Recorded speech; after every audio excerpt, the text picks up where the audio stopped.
Really excited to have you all here today to hear a little bit more about, we've been talking a lot about the May 2023 bond referendum, and we're going to dive into some details here, give you some background, great information. In just a moment, Dr. Flagler will come up and explain a little bit more about some of the projects that will be included in the bond. And I'll give you a little bit of background, then Dr. Nichols will also share more details as well as the presentation goes on today. Let me start here. I'm talking about the process of how we got to this point.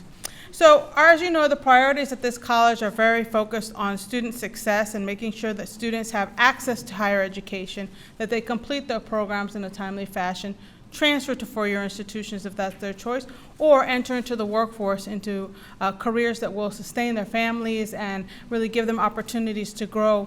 And so we want to make sure that we are responsive to COM's academic master plan, which Dr. Flagler in the area of instruction were responsible for creating earlier this year and have been shared with the college community. But we also know that there are educational and growing industrial needs that we need to respond to, and the college has done a tremendous job in terms of being fiscally conscious and responsible with the last bond in 2018, making sure that we not only completed all of the projects, but that they were completed early, they were completed under budget. So we're really excited to see what the new phase will now hold. But with this new bond proposal that you'll hear about today, really it's about looking at the infrastructure that we have, the buildings that can be renovated, making sure that we are responsible and they still have some good bones, and making sure that we, when we can, we'll renovate. When we need to, we'll hear why we need new buildings and new infrastructure here at the campus. And then also, too, what are some included projects that need to include renovation. So the long-range master plan, Compass, which if Dr. Burton was here, he would pull out a huge booklet that he likes to show everyone with this Compass project 10-year plan that was created for the campus. It was really a facilities master plan, so an assessment of where we were, what we needed. And so it included a study of space utilization, how we use our space on campus, how we schedule. And 2018, as you know, the college was successful in moving forward a bond that really started to have phase one of that Compass plan. And that Compass plan was throughout all the way up to 2025. So now, as we're moving forward, we now need to move into phase two. And the next bond would complete almost everything in that Compass 2025 plan.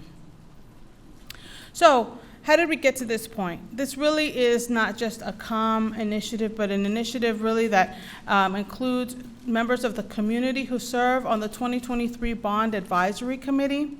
This committee includes community members who were instrumental in giving us feedback about what industry needs were, letting us know really were we at a point in our trajectory, in our history here at College of the Mainland to be able to move forward. And so there were 30-plus participants representing, again, a diverse cross-section of the COM service region. We had sessions to talk about our demographics here at the college, the bond history, reviewing the academic master plan, which Dr. Flagler will get into in just a little bit. Individuals were able to see the campus facility, and while we have so many beautiful new buildings and are able to renovate just like this, we had a community meeting early this morning. And one of the ladies who was there said, I'm standing in the pool. I think I'm like in the deep end right now, because she remembers this being a swimming pool. So this is one example of some of the wonderful renovations that have gone on. And so we've talked to them, too, about where we are in terms of our projects and what are the financial implications of different bond scenarios. So the way we reach, and you'll hear about what actual amount we got to, and what projects we prioritize, those were all connected back to looking at different scenarios that were the most fiscally responsible and conscientious, too, of what our taxpayers are experiencing at this time. So with that, I'm going to turn it over to Dr. Flagler, who's going to talk about what some of those projects will include, what some of those renovations, new buildings, and also demolition components will also incorporate. So Dr. Flagler. Thanks, Dr. Burr. So one of the important things to remember is This is not a bond project that's coming out of a vacuum. This is a continuation of our existing plan. The last bond really addressed the fact that we were capped. Our college was at capacity. When we were talking about our programs really couldn't grow anymore because there was no space for them to grow. There were no classrooms for them to go to. There was no adding new programs because there were no offices for folks to occupy. And so the last bond really helped us address that and move us forward with some of those needs. But we did it in a way that we moved programs into buildings and gave them dedicated classrooms. And that ended up in a situation where we had built shelf space into the 4th floor of the STEAM building and into the 3rd floor of the Industrial Careers building. And we've already utilized both of those spaces. We've got folks occupying those offices. And as we look to continue growing, and we know that we are going to, because in the last study, we did a major demographic study, they gave us 4 different projections for enrollment. And we based all of our planning out of the most conservative of those projections. We exceeded all 4 projection models. So good things are happening, and we've got to keep that momentum going. So when we're looking at new construction, the first thing that we have to address really is the LRC. The LRC is near and dear to all of us. It's where I learned what the term brutalist structure means and all the connotations that go along with that. But the building has outlived its usefulness. There comes a tipping point in a building's life where the cost of renovation actually isn't worth it anymore, and it's more economical to just go ahead and replace it. And that's where we're at with the LRC. One of the obvious things is if you have any mobility challenges, you can't use the 2nd floor of our library. It's got some nice Brady Bunch winding staircases, but there's no way to access that. And if you happen to have classes on the 3rd floor and our elevator goes out, if that happens, we have to move all the classes that have students with any disability issues so that we have access to all of those. And so that creates major things. We've got faculty offices, and I use that term loosely, in closets, in what was storage space. We've made inventive and creative uses of the space that we have. But it's time to go on. And so the first thing that we're looking at is the need to create a new 3-story classroom building to replace the folks who are in the LRC and give them a new space. So in preparation for this building, we've done an audit of all the occupants of the LRC to make sure that we, A, have enough space for them, and B, have enough space for growth.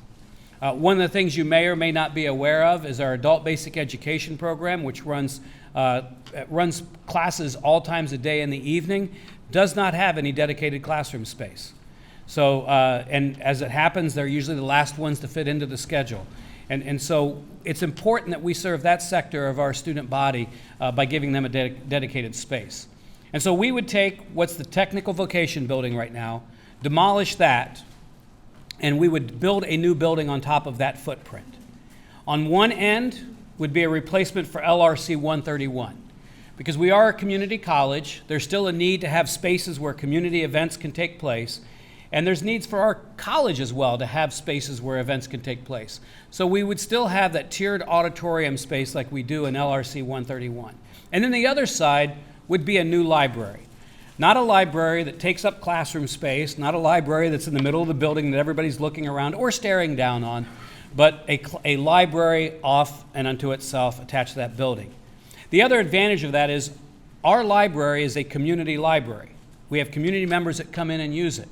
And right now, they have to park a distance away and traverse campus to get into that library. This would put them in a parking lot, the one right out here, where they could park and be able to walk and access the library easily. So it gets them easy in, easy out. And the other side, we can have the access to the student and the campus community from the quad area, what would be the quad area. So that would be the first major project that we would undertake. And it's kind of 1A and 1B, because concurrent with that would be a new public services career building. If you've been across the street to PSC, you know that they are beyond maxed out on space. We have classrooms that are, I'll just say they're small classrooms. We're capped on how much we can offer, not because of curriculum or not because of any state guidelines, but because of how many people we can get into a room. And we're running classes day, and we'll be running have run classes, we'll continue to run classes at night. In EMT, in fire, in law enforcement. There's a need to continue your education, your certifications on a year-to-year basis. We don't have the space to accomplish that because our classes are taking up that space. We cannot store our vehicles in the garage bays that were designed for the vehicles because we have to store our equipment in there because we've exceeded our storage space. And as you know, in this area, if you park outside long enough, it takes a toll on your vehicles. Not to mention your parking decals, right? Which, if you've not, they're due in August. I think we'll be renewing those, so pay attention for that one. The Public Service Careers Building would be located on the other side of Monticello, next to, important, next to the walking track. Not on the walking track. The walking track stays. So next to the walking track would be the new Public Service Careers Building. So not only would we be able to offer a bigger building where we can have proper class sizes of 25 as opposed to 15, where we would have enough classroom space that we could have the community agencies come in and continue their trainings and education, where we'd have a space where we'd be able to store our materials and also park our vehicles. We would also build a new firing range over on that side of the street to replace the dated one that we have right now next to College Services. And then lastly, we would build a climb tower. So right now, for our fire cadets to learn to put their rigging on and climb up and down, we have to rent space from somebody just literally to climb up and down a building. So no burn buildings. We're not going to be setting things on fire over there, but there are things that we need to be able to do. And there would be additional parking included with that to make that possible. So those are really the two first phase priorities that would go into that. Another area where it's time for growth in this college is in corporate and continuing education. Just before spring break of 2020, there was that little event you may remember called COVID. We had the opportunity to host a major conference for safety. It would have brought in around 500 to 1,000 people, and we simply didn't have the space to be able to do it.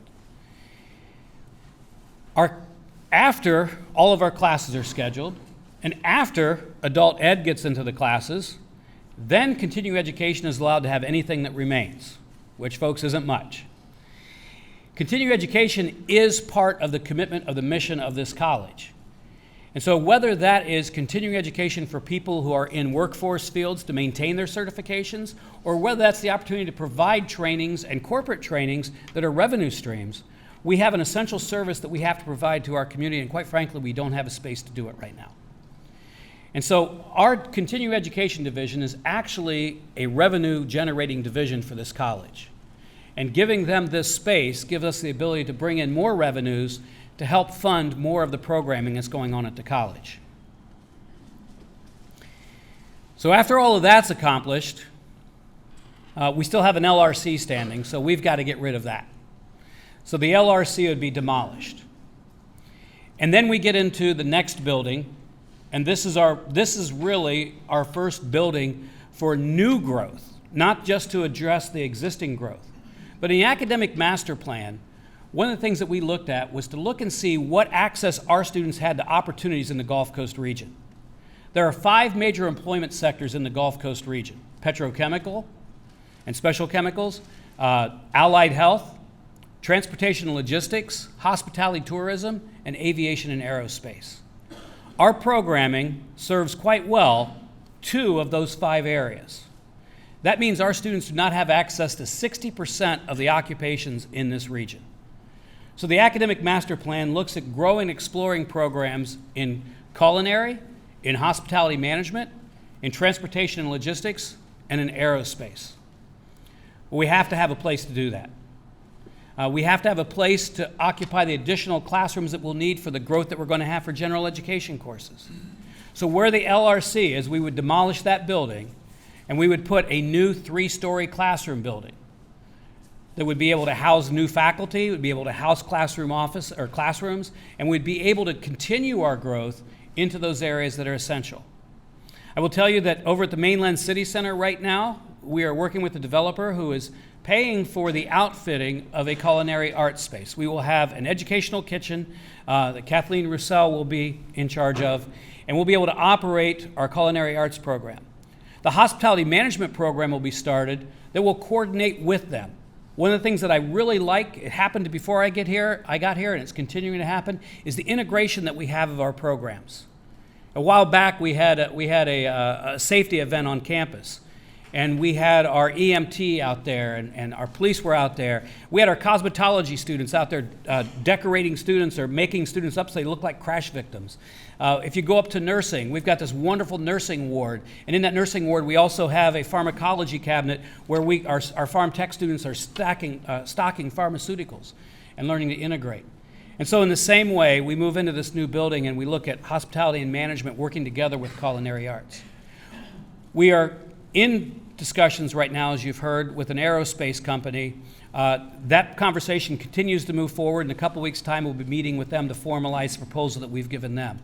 Concurrent with that, we're now reaching out to the other 4 aerospace partners because we're so pleased with the plan that we've got and we're so confident that it will work that we're looking at providing training for the entire aerospace region in a way that no other community college currently is.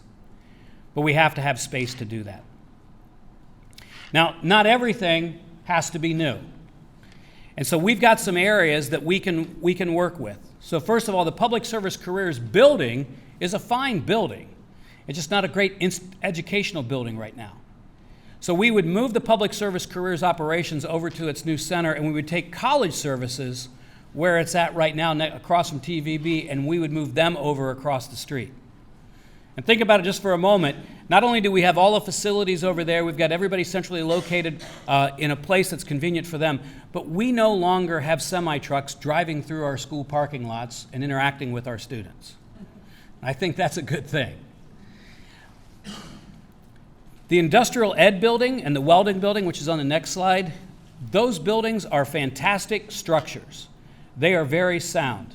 But they've got some air handling issues, they've got some roof issues, they've got some layout. Their spaces in there can be redesigned in a way where we need to knock down some walls and put up some new ones. So those buildings would maintain their footprint where they're at, and actually we would expand onto the Industrial Careers building because we've got some space back there that we can continue offering new programming, especially as it intersects with what we're doing in aerospace. And so, as I mentioned, the Welding building we'll be renovating as well.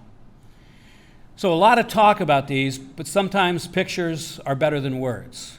So we've got a little flyover video that'll show you what the campus could look like in 5 years' time.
Well, that's what we are communicating to the public with about 84, 85 different presentations between now and May. And so part of what we're doing today is just wanted you to see what we are communicating to the public. So that when people know that you work for College of the Mainland, when you're out there in the community, talking to family, friends, whomever, and people are starting to ask about the bond, you need to be well informed. You need to know what it is so that you can have those conversations with them. Okay. So let's just continue that dialogue, however. Basically, with what you heard from Dr. Burr and from Dr. Flagger, these are a list of the projects that would be part of that new bond program. And with the accompanying architectural estimates of what each of those projects would cost. I think the real number that should grab your attention is the total cost of $250 million. Now, the last one we did back in 2018, we passed that one in May of 2018. That was a $162.5 million project. And again, look at what we were able to accomplish with that $162.5 million. We were able to get a new administration building, student services building, a new STEAM building, an industrial careers building, a new police department building, a new central plant, and many other projects, fine arts building. All of that was with $162.5 million. And we have now completed all of those projects. We've got some punch list items, but we have completed all of those items, all those projects. And we came in under budget and on time. And we did that, think about that, we did that during COVID. We did that during the time of supply issues, high labor costs, high material costs, and we were still able to do it on time and under budget. But now it's time to finish what we began. And I really do mean finish, because even with what Dr. Flagger talked about the growing demographics, growing enrollment trends, projections of where we will be 10 years from now, we do believe that if we can complete these projects, including the 2 3-story classroom buildings, that should take care of us with programmatic enhancements, should take care of us for probably 8 to 10 years. And then hopefully we'll go back and say, where do we go from here? But it's still, so $162.5 million, that passed with over 62% of the vote at the last election. But this is a $250 million, and it's kind of in a different economic climate. Okay. We have high costs for labor, high costs for material. We have inflationary costs. We have a lot of things, candidly, that would make you scratch your head and say, why now? Okay. Why can't we wait another year or 2 or 3 or 4? Well, for the reasons that have already been described, our community needs our services now. We need these programs now so that we can take care of that other 60% of the student and community population we're not serving right now. If you continue to look in our area at the continuing growth in the population, everything is going to continue to increase. And oh, by the way, we have no reason to believe that the cost for construction is going to go down. Everything's just going to continue to get higher and higher. And so if you don't do it now, well, when will we do it?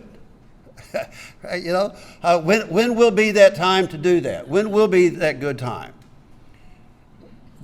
This is the time to do this. This is the time. If we're going to do it, now is the time to take care of ourselves, take care of our students, take care of our community. But it is $250 million. And the logical question that each and every taxpayer should ask is, how does that impact me? How does that impact? How much money are you going to ask from me? How much are my taxes going to increase if we do this? Well, basically what that means, based upon the population we have in Texas City, Lamarck, Santa Fe, Hitchcock, and Dickinson, if you have a home valued at $100,000, that would increase your taxes by 63 cents a week, which is about the same as a postage stamp, or $33 a year. Imagine what we can do. Imagine what the college, imagine what this community can do if we can make this bond happen. So that's kind of where we are. We wanted to present you with the information to make sure that you have an understanding of what we're talking about. We have one last little video clip to show you, and then we want to open this up to questions from any comments, questions, concerns from anyone. Okay, so let's talk about that. Hello, I'm Warren Nichols, President of the College of the Mainland, and as we complete the first phase of COM's long-range plan, our campus has experienced a major facelift. While this is only the beginning of a bigger vision, together we look forward to pursuing our common goal of creating a better future for our students and our community. I'd like to thank all the people who voted and allowed all these beautiful facilities to be created. Theater is my absolute love and passion in life. Getting to see all those new things and experience those new opportunities is going to be incredible. And this facility here is high tech, it's up to date, and it's better all the way around. Really appreciate the fact that I get to take mechanical engineering here instead of having to go to university off the bat. At a cheaper cost, at easier access has meant a tremendous amount to me. And I don't know if it would have happened without these facilities. It's going to help me when I get out of here, because understanding this new unit at its best will help me understand and troubleshoot other units that are not going to be as nice as this one behind me. This isn't my first college experience. I did almost 3 years at university. Coming here, I think I really found my purpose. The bond has definitely helped students go beyond their learning capacity with the technology that was provided by these funds. I'm most thankful for the wonderful facilities and the community that we have around here. We have more modern technology, modern classrooms, and just a wider space than what we had before. Thank you. Thank you. Thank you. Thank you. I'd like to thank everybody for the opportunity that they provided me and my family, and I hope to be a good nurse for you soon. All right, you've heard the presentation. Any comments, questions that any of us can answer for anyone out there?